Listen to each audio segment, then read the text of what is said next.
Greetings, fellow Empyreans. I am Ashtarothi, the voice of New Eden, and it is your New Eden news, and we have a double set for you today. Two pieces of news that go together in order to set up the presidential election, the big thing that is going on right now. When we last paid attention, there was the impeachment of President Celis Agard midway through her, well, not midway through her presidential tenure, because she had delayed the election for just about a year prior to her being impeached. And funny enough, she wasn't even impeached for that reason. She was impeached for another reason. Apparently, she was covering up how big of a problem the Gallente was having with rogue drones through the rogue drone Homefront event, which was how she got impeached. But now we got one piece of news. As of the live recording, this was last week, and then we had another piece of news today. The elections are basically ramping up. So let's jump into it. Minmatar increased military budget as Gallente governor courts robotic controversy. Republic military spending puts pressure on Amar Empire. The Minmatar Tribal Assembly has voted to allocate to increase funds to the Republic military. The decision follows a recent influx of resources from Thucker-led phase field operations in the Great Wildlands. The Great Wildlands have offered a Republic unique access to nullsec occurrences of phase fields, while other major factions have only been able to reap the benefits of low-sec instances. The Thucker tribe, who control the Great Wildlands, are members of the Minmatar Republic and have shared this bounty with fellow Matari. The Thucker vote for further Republic military support was uncharacteristic for the tribe's chief Inar Abul, who is known for his desire to maintain Thucker independence. Thucker chief Inar Abul told reporters, quote,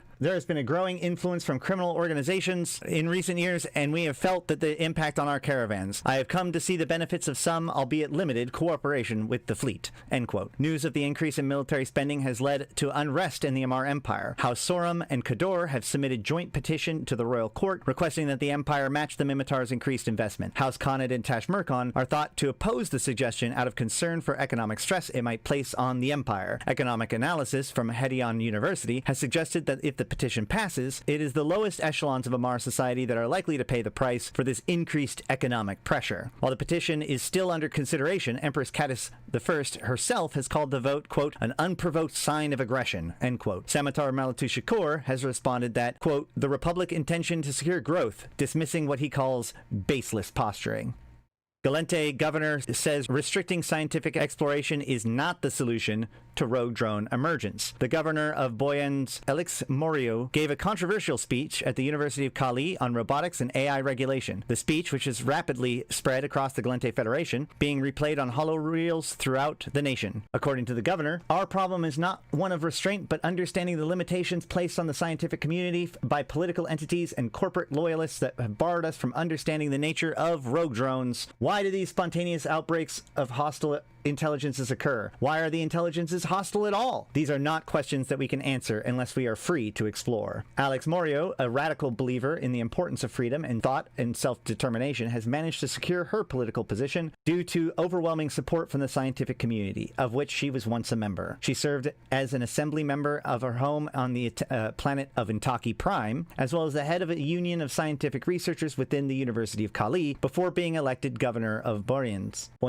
Boreanness, probably French. Her speech has been shared by both those who adore and despise Morio's position. Former President Agard has called it a reckless step too far. And Rising Star Senator Lucas Tenzin has said it was, quote, woefully naive, bordering on anti-human, end quote. Meanwhile, Creodon representatives have called the speech, quote, an important perspective worth listening to. And the leader of the Intaki Autonomous, Jonas Ivastara, releases a statement referring to the speech as, quote, one of the greatest minds exercising her most fundamental of rights. Morio's interest and determination in Intaki heritage have seen many Intaki come out in support of her, despite the fact that her radical views may clash with the opinions of some of the Assembly's bigger parties. It seems that while she may not always have the backing of her people on her home planet, they are proud to claim her when facing the rest of the Federation. When asked if she would support the demilitarization of Intaki, Morio responded, quote, that is for the people of Intaki to decide, no one else. News in brief. Federation administration prepares to announce details of upcoming election. CEP representatives meet with JITA executives over administrative funds. Tashmerkon celebrates first anniversary of their victory over drifters. FIO vows to continue managing rogue drone emergencies with Senate oversight. Upwell celebrates 10 years since first Citadel's research program with gala hosted in Paragon Stations in Jeddah. So this was the New Eden news as of February 13th. I'm actually going to jump directly to the next one, and then we'll do the analysis of both of them at the same time, because otherwise I'll just be like, oh, they'll probably follow up with this later, and they do. So we're just going to do both back to back and then do our analysis. So our New Eden news for February 18th, YC128, Roden family kickstarts road to Gallente elections. Soraya Roden announces presidential campaign. Roden Shipyard's executive Soraya Roden has announced her candidacy for the presidency alongside her grandfather, former president Jacques Roden, during a rally held on Gallente Prime. The event was conducted from the legendary Crystal Boulevard in Cali, where the Rodens put on an hour-long show filled with performances and speeches. Soraya Roden is the first candidate to officially announce their intention to run. Much like her grandfather, when he ran, she does not currently hold any political office. In addition to her work as a senior executive, Soraya Roden is the acting head of the family's charitable foundation. Within these roles, she often lobbied the Gallente Senate for business-friendly changes and is a well-known figure around the halls of power. Jacques Roden himself took to the stage, introducing his granddaughter as, quote, a born leader, one of the closest advisors, and a great source of pride for all our family, end quote. Holding office from YC-112 to YC-122, the extremely wealthy eccentric Jacques came to power after leading the charge against Executive Order 81042, which required private companies to give control of their manufacturing to the Federation war effort. Speaking today, Jacques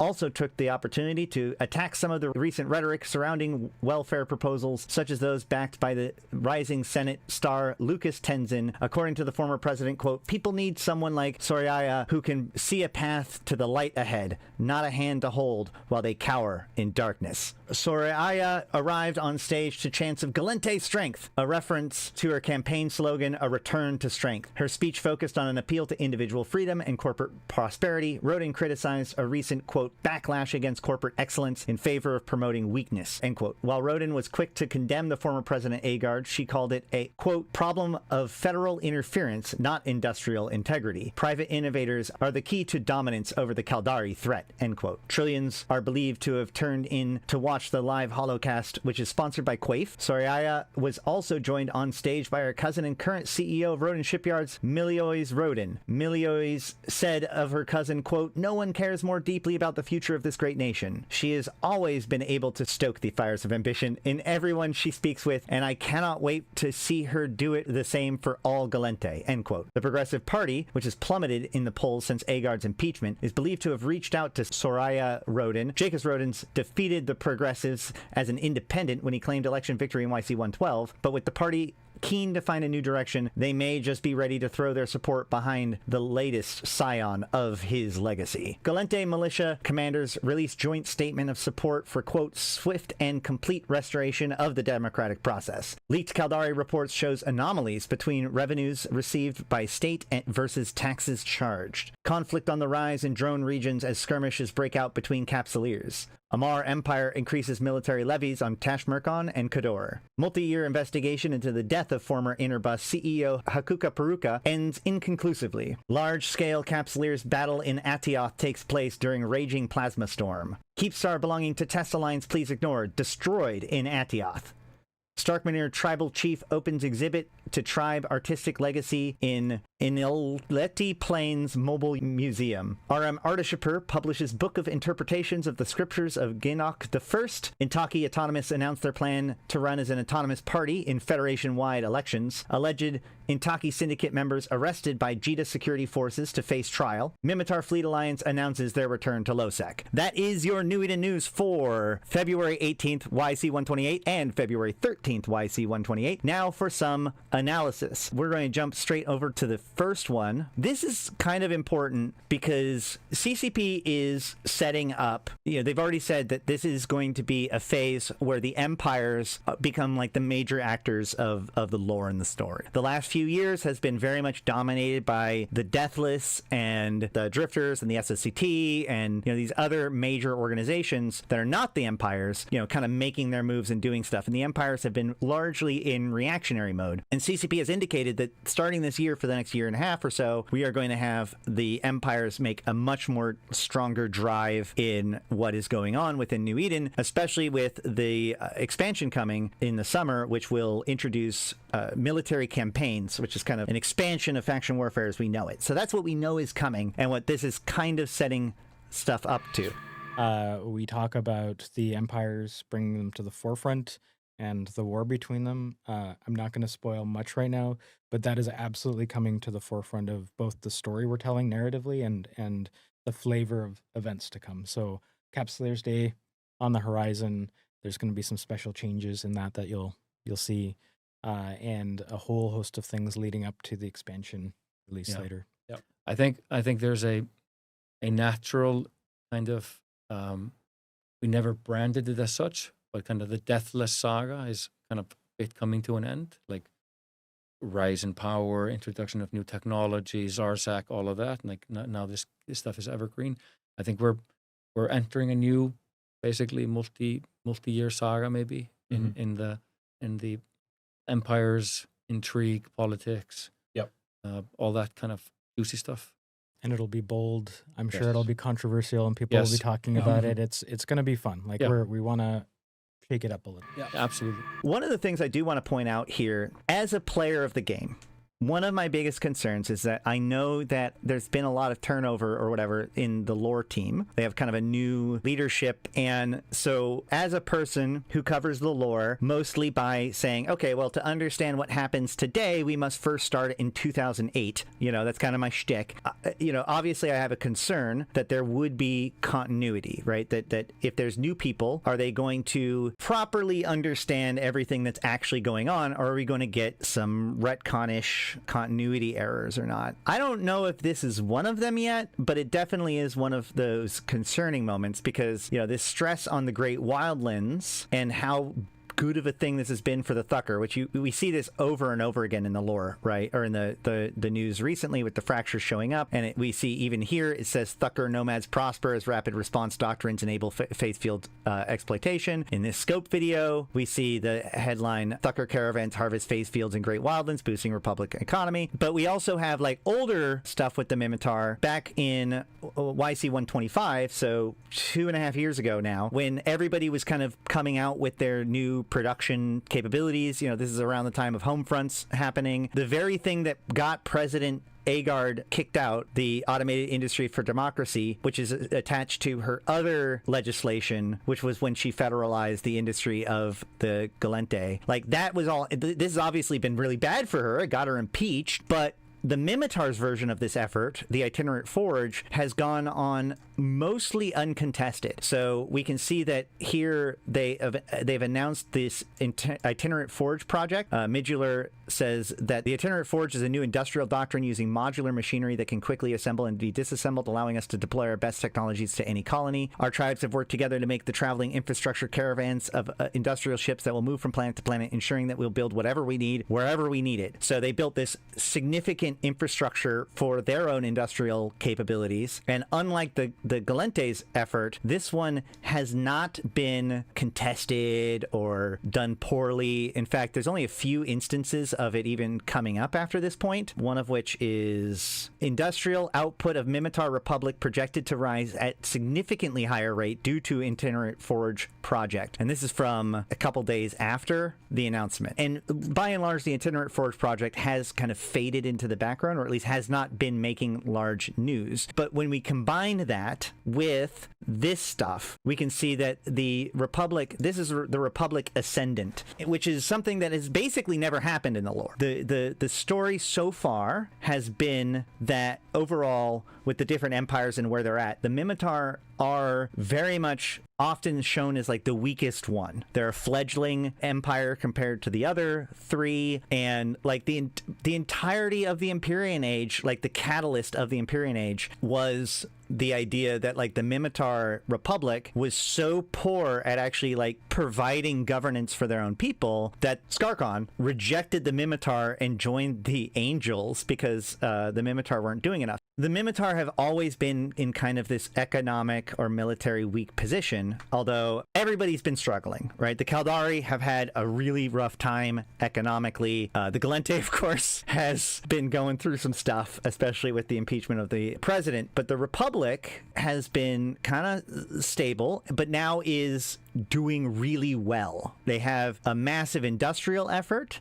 that has been successful, and now they have the resources they need to do pretty much whatever they want. It's enough of a thing that it's causing the Amarr to kind of get spooked out, which is kind of an interesting idea. So we're seeing where we're going with all of this, because the presidential election is only one piece to this puzzle. The other empires are going to be doing their own things, and the Minmatar have been low-key getting themselves in a really strong position. They managed to convince the Caldari to reject their former ally, the Amarr. They've become more independent from the Gallente. They now have lots of resources, and they also have this better industrial program that they can deploy. And honestly, a lot of the disagreements, the internal squabbles within the clans have been, by and large, kind of shore up. There was some criticism by Midullar of, Akasa Midullar, who is I think she's the daughter of Karen Midullar, who is the former leader of the Minmatar that Malatu Shakur managed to get kicked out when he took power in the Empyrean Age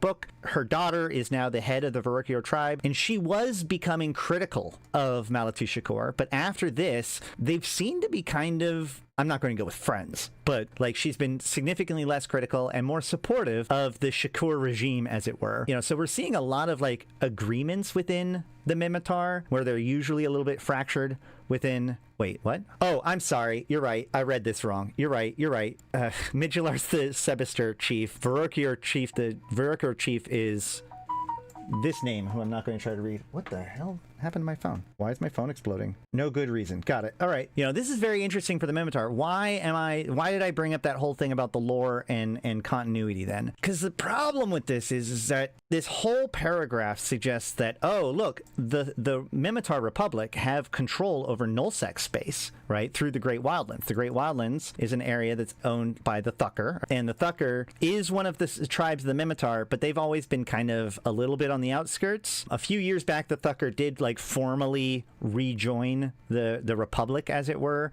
but they've always kind of done their own thing. They're highly nomadic. Not all of the Thukker tribe does the same thing, and there has been some tension. For instance, one of the Thukker clans is the Harada Oki, who are the Thukker who are working with the Deathless. Yeah, the Thukker are widely known for being part of criminal activity. They've been tied to a lot of different things. Basically, anything involving smuggling or wormholes, the Thukker will be there. But they have kind of, especially Inar Abul, has been pretty strong in trying to like rebuild connections with the Republic, especially when the Harada Oki joined the Deathless. There has been some, like, it added some tension, but it seems that Abul has been focused on kind of making sure that it's like, hashtag not all Thukker, right? There is some stuff with the Republic during their anniversary and stuff, but either way, the point is that the Republic are not the only people that own nullsec, guys. This is the part that concerns me. If we go back into the game, we can see that if we go into the map, we can go to security status. So we can see like all this stuff is nullsec, and we can go to the Great Wildlands. Here's Great Wildlands, and we can see sovereignty, all factions and alliances. Yeah, we can see that this is all Thukker, right? So this nullsec area is all owned by the Thukker. That's what they're talking about. That's cool. But the problem is, if we go to this nullsec area over here, the Syndicate, what we'll see is there is Caldari in Syndicate. So wait, why? What's going on here? Is that a mistake? I actually don't think so. I think that the problem here is that the idea is that phase fields appear randomly in lowsec and nullsec. I would guess that if we went back and tracked all of the phase fields in history, none of them landed in this particular constellation. There is a significant difference between owning a region, like this Great Wildlands, that's a lot of systems, versus owning only one constellation. Technically speaking, I would argue that this is correct, but it does raise a red flag of like, well, they're not the only ones that own nullsec, so just something to keep in mind, but kind of a minor point here. Now, we also see, again, like factions, cool. In the Empire, we have the different houses, right? So House Khanid is the almost the rebellious house. They're the, King Khanid. He famously rejected the right of Shathal Sin 200 years ago, and so made his own kingdom. But then they have been brought back in 2015 when Jamil was assassinated by the Drifters, and they had to pick a new emperor. They did allow King Khanid to come back and basically get a second shot at becoming emperor. He lost that one too to Katis Tashmerkon, and they did absolutely make sure that he had to commit Shathal Sin, i.e.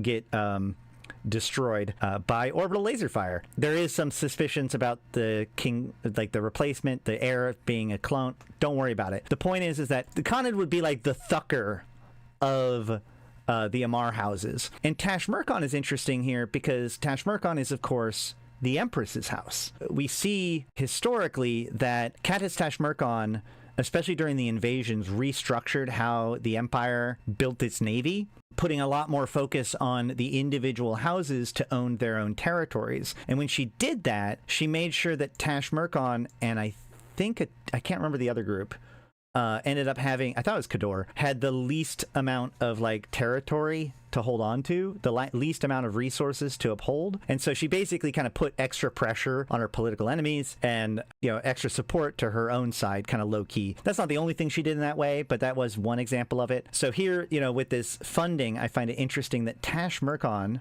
her own house, oh, no, actually, I'm not surprised by this. So Khanid and Tashmerkon are opposing this due to economic stress. Khanid also could be having a hard time right now with the separation of the Kaldari and the Amar. They used to be very, very tight allies, but thanks to the Minmatar exposing the Amar using Edencom to spy on Kaldari, that pretty much broke the alliances between the Kaldari and the Amar. And the strongest alliances between the Kaldari and the Amar were between Khanid and Tashmerkon. So those were the ones that would be the most damaged by the friendship between the two empires kind of falling apart. Whereas House Sorum is the former house, or is the house of the former Empress Jamil Sorum, and also one of the most military and traditional ones. So Khador, the previous heir of Khador, was the group that was the guy who attacked the Gallente years back. So they've been kind of on the back foot too. So it makes sense that House Sorum and Khador, who I believe were the ones that had pressure put on them,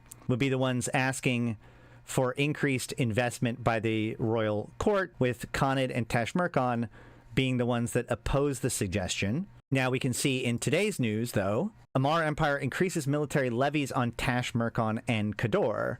Increases military levies. If I understand how this works, then that means that they agreed to effectively to tax, for lack of a better word, Tashmerkon and Khador more, which we can see that Khador was one of the groups that actually asked for more money, and of course Tashmerkon being Katis's house. Now, the Tashmerkon household is one of the most wealthy households in the Amar. So this is going to be something to pay attention to, because I find it interesting that there's not quite an alignment between who got levied and who was asking for it, right? Sorum and Khador ask for it, Khanid and Tashmerkon fight against it, whereas Khador and Tashmerkon, so one from each group, manages to have military levies imposed upon them. So it does look like everybody's starting to move their pieces to deal with stuff. Now, as far as the Gallente elections, well, at the very least, we no longer have to call those home fronts. I no longer get to call those illegal home fronts, because they do say that the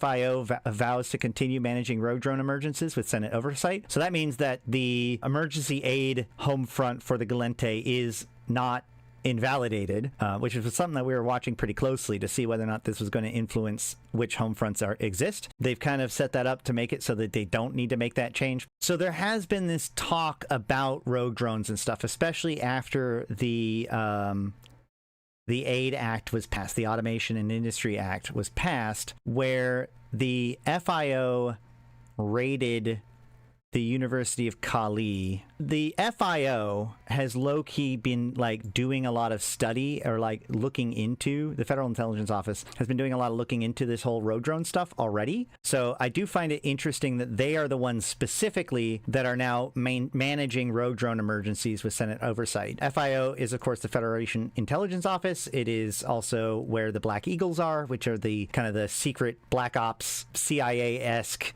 organization led by Mentis Black. So that, I feel like this is still going to be something to pay attention to, and what the FIO is getting up to. The FIO was also strangely involved with like the Ugali situation, if I remember correctly. There's something, I feel like there's a there, but there's not quite enough for us to know yet.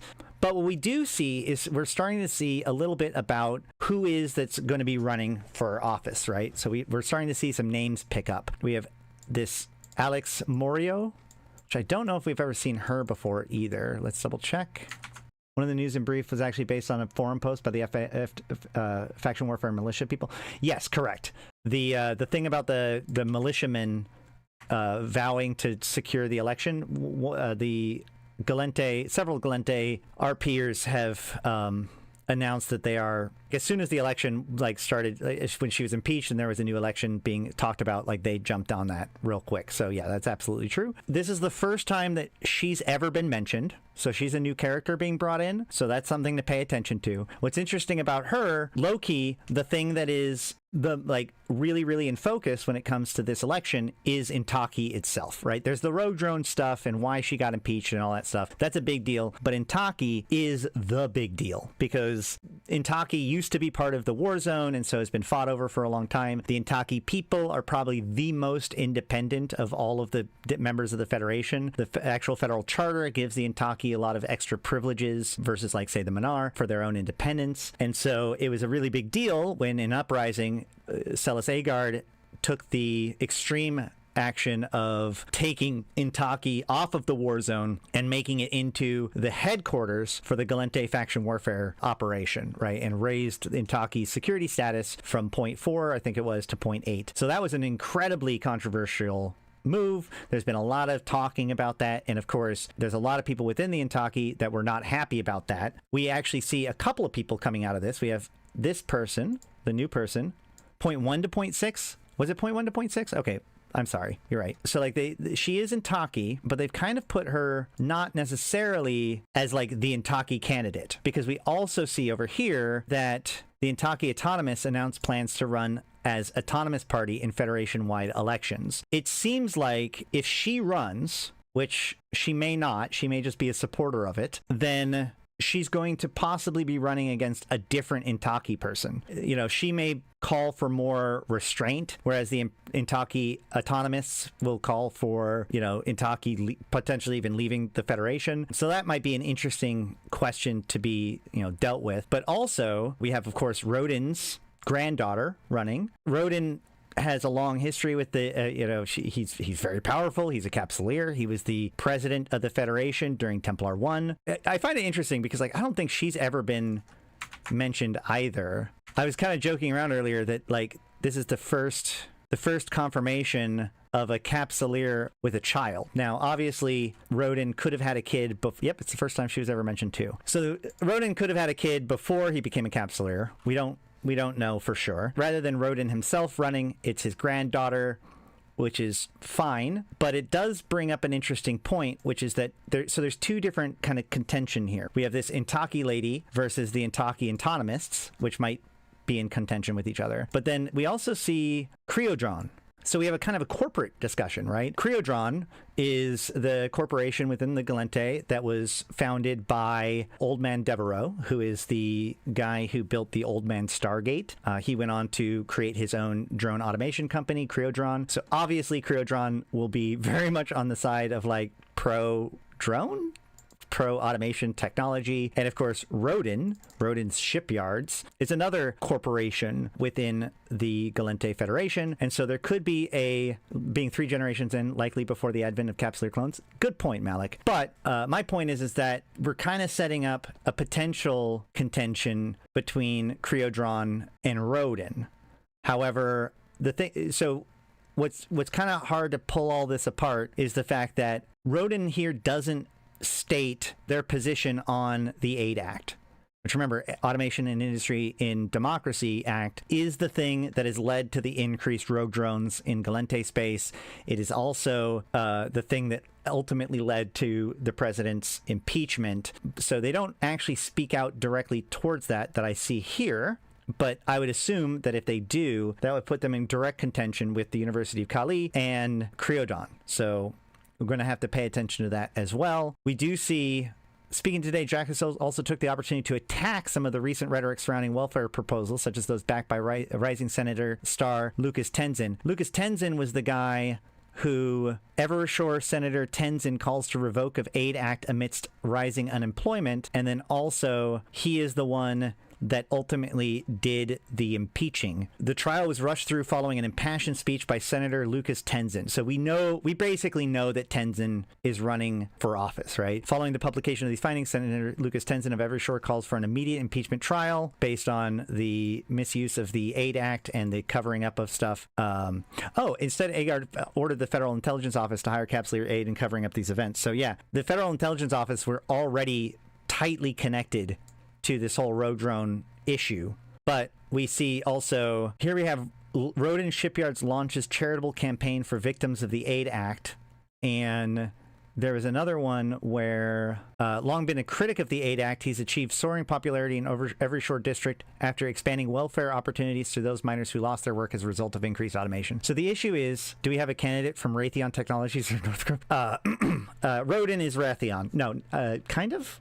I don't know if Rodin is probably as close to Raytheon as we have, but it's hard to say for sure. The point here is that Celis Agard's Aid Act automation caused massive unemployment. Celis Agard's original response to this is, well, that's fine. Those unemployed people can just join Upwell and become like clone workers. That'll be fine. And so now this Aid Act, like this unemployment that has come into the Federation has been this big point of contention. It's why he was able to get this pushed through, or why there was so much negative energy towards the Aid Act in order to turn it from like, hey, instead of just revoking it, we're also going to impeach her. We see that he started his own attempts to give welfare, and then Rodin himself, speaking today, Jacques also took the opportunity to attack some of the recent rhetoric surrounding welfare proposals, such as those backed by Senate star Lucas Tenzin. And so the original, the elder Rodin says people need someone like Soraya who can see a path to light ahead, not a hand to hold while they cower in darkness. So basically, Rodin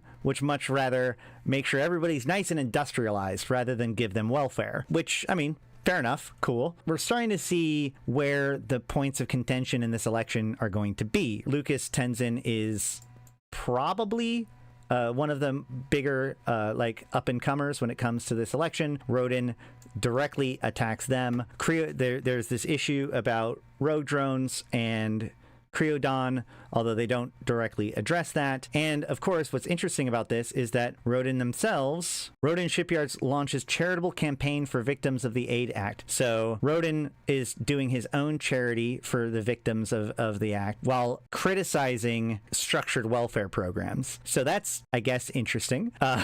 Remember, Rodin is also the guy who, like, in the early days of Rodin's Shipyard, did get help from the Serpentis to get his position, but I don't know if that's going to be important or not. So we have two critical issues to the election, one being the fate of the Intaki people and Intaki Prime, as well as what is going on with rogue drones.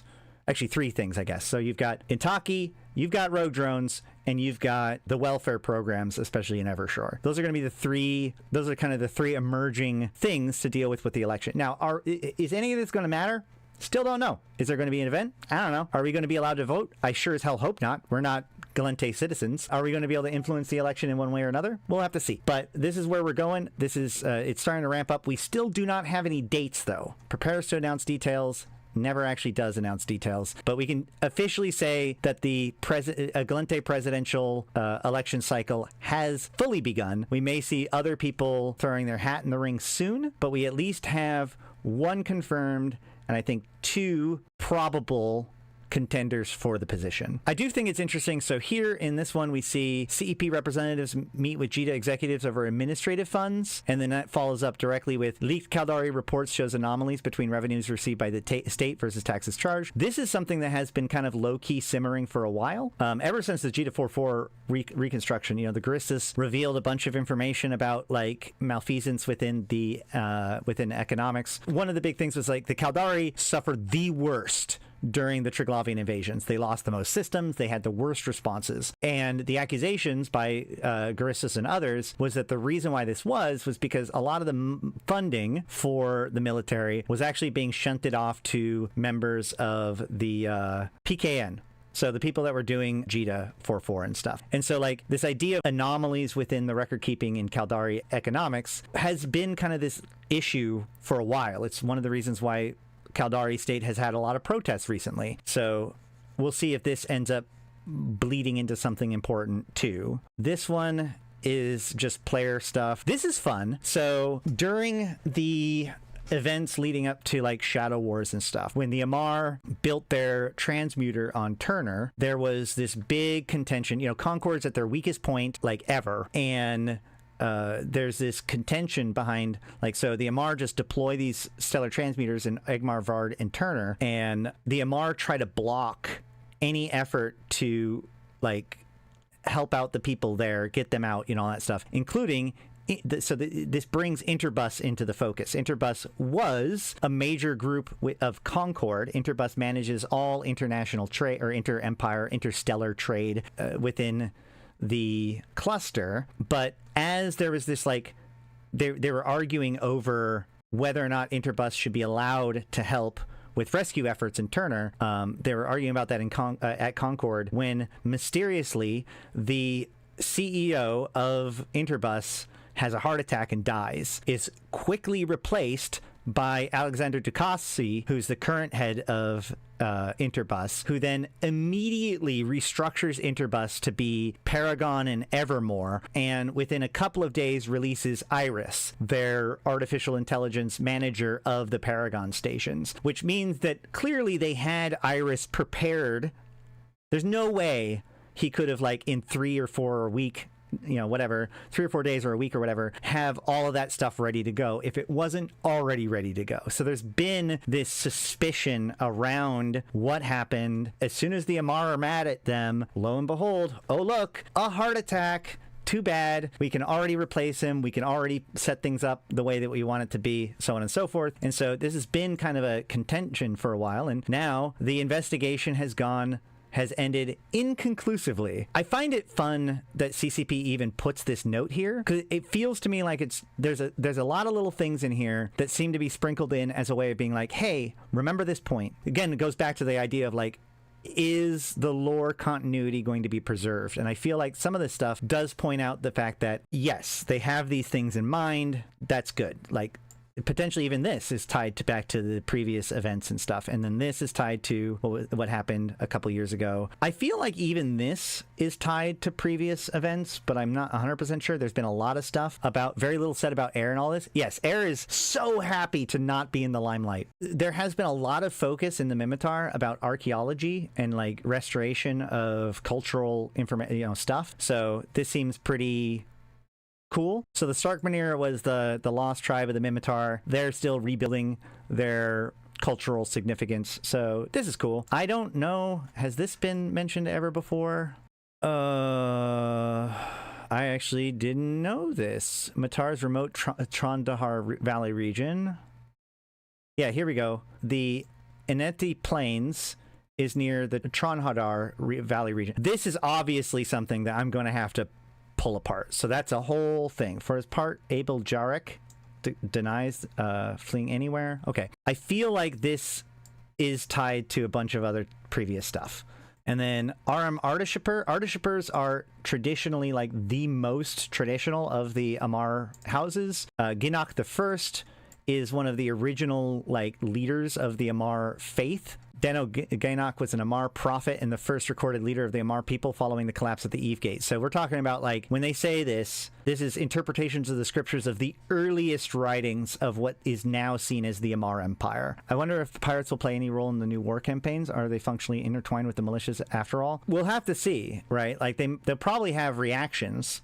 We don't see I don't think we saw any mention of any pirate groups in any of this discussion so far. No Serpentis, no Garistus. It's interesting, though, because, like I said, Rodin it was sort of tied to Garistus, and of course, the administrative fund stuff was tied to the Garistus, and yet they're completely silent about all of it, which I don't know what to read into that. Then we have Intaki Autonomous. We know the Intaki Autonomous are trying to shake things up, although we haven't seen who's going to be the representative of the Autonomous Party yet.